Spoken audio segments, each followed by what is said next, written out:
uphakele umthakathi noNgizwe abasabonakali ndawonye.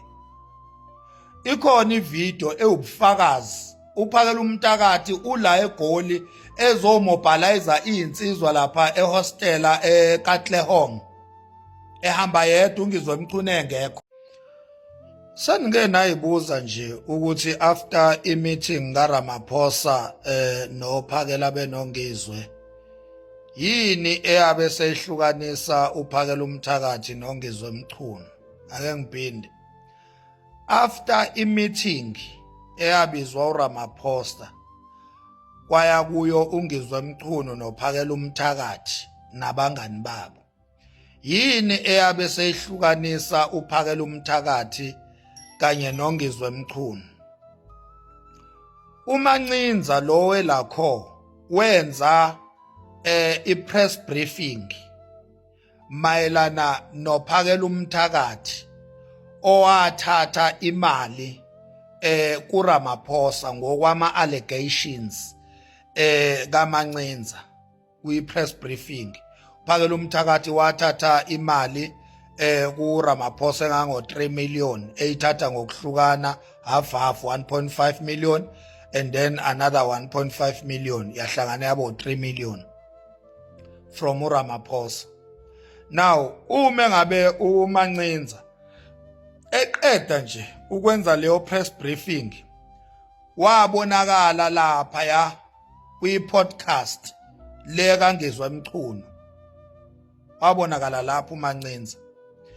Then after leyo podcast, khumbula ukuthi indaba iqalaphi, iqala emamashini bebumbene beyinto eyodwa, oNgizwe Mchunu nophakela umthakathi no Mancinza welakho besupporta iMarch and March kaJacinta.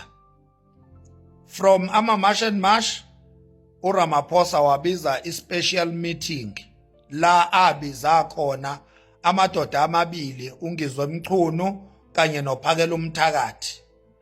Kuthiwa ke uNgizwe Mchunu wafika kuqala emeetingini kaRamaphosa and then kwase kufonelwa uphakela umthakathi naye wafika. Sazi ukuthi kwanikezwa nani kuleyo meeting, kodwa sezwa nje uRamaphosa esekhipha umyalezo ethi kulabo abazoposta niposte kahle njalo, ningaphosti umbhedo.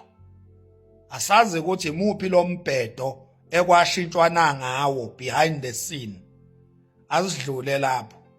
And then number 3 kwaba i-press briefing kaMancinza welakho exposer uphakela umthakathi ukuthi udlile uRamaphosa. Unumber 4 uMancinza welakho wabonakala esekwi podcast kaNgizwe Mchunu le abayenzayo laphana yeMacG. Okay. Unumber 4 uphakela umthakathi noNgizwe abasabonakali ndawonye. Ikhona ivideo ewubufakazi uphakela umthakathi ula eGoli ezomobilizer insizwa lapha ehostela eKatlehong ehamba yedwa uNgizwe Mchunu engekho. Uphakela umthakathi ehamba nama-bodyguard phela, uNgizwe Mchunu engekho. Namhlanje njengoba nje olesithathu kolesine mhla ka-16 July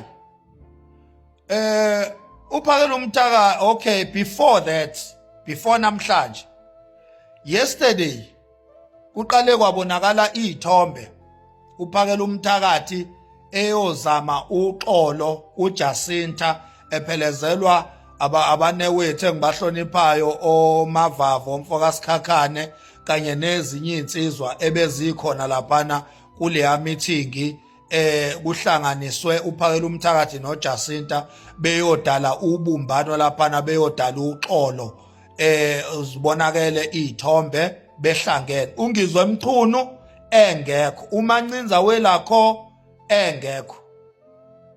Khumbula ukuthi uMancinza welakho wenza i-press briefing expose uphakela umthakathi. Number 2 uMancinza welakho from i-press briefing expose uphakela umthakathi usekwi podcast elidwa ungizwe mchunu. After that sekubonakala ophakela umthakathi egoli koKatleho ngehostela beyomobilize izinsizwa engekho ungizwe mchunu.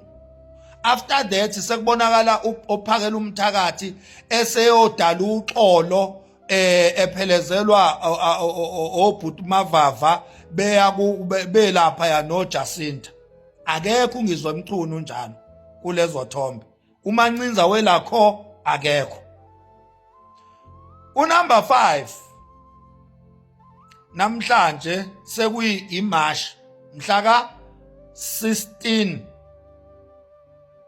mhla ka 16 July sekuyi iMarch yeMarch and March kubonakala ophakela umthakathi behamba no Jacinta. Ungizwe mchunu akekho. uMancinza welakho akekho. Kungenzeka yini ukuthi information le uMancinza welakho ayeyishare ngesikhathi exposer imeeting yophakela umthakathi no Ramaphosa? Kungenzeka ukuthi information wayeyithathe kungizwe mchunu, ngoba after leyo exposure uMancinza sebonakala nongizwe mchunu kwi-podcast elidwa ungizwe mchunu kaMacG. Kungenzeka yini ukuthi ungizwe mchunu waba yi-informant kaMancinza ukuze uMancinza enze leya press briefing yoku-expose uphakela umthakathi? Kungenzeka yini ukuthi ungizwe mchunu noMancinza vele sebehlukene nophakela umthakathi ngenxa yokuthi ophakela umthakathi bahambile bayothatha imali kumnikazi wamadola kwi-meeting? Okungenzeka ukuthi nongizwe mchunu naye wathatha isamba sakhe kodwa wayesedayisa uphakela ngokuba yi-informant kuMancinza. Bahlukaniswa babangeni baxatshaniswe yini uphakela umthakathi nongizwe mchunu? Bahlukaniswe yini ungizwe mchunu nophakela umthakathi after i-meeting kaRamaphosa? Babangeni ungizwe mchunu nophakela umthakathi ngoba konke lolu uqhekeko lenzeke after i-meeting kaRamaphosa eyalandelwa i-press briefing kaMancinza welakho.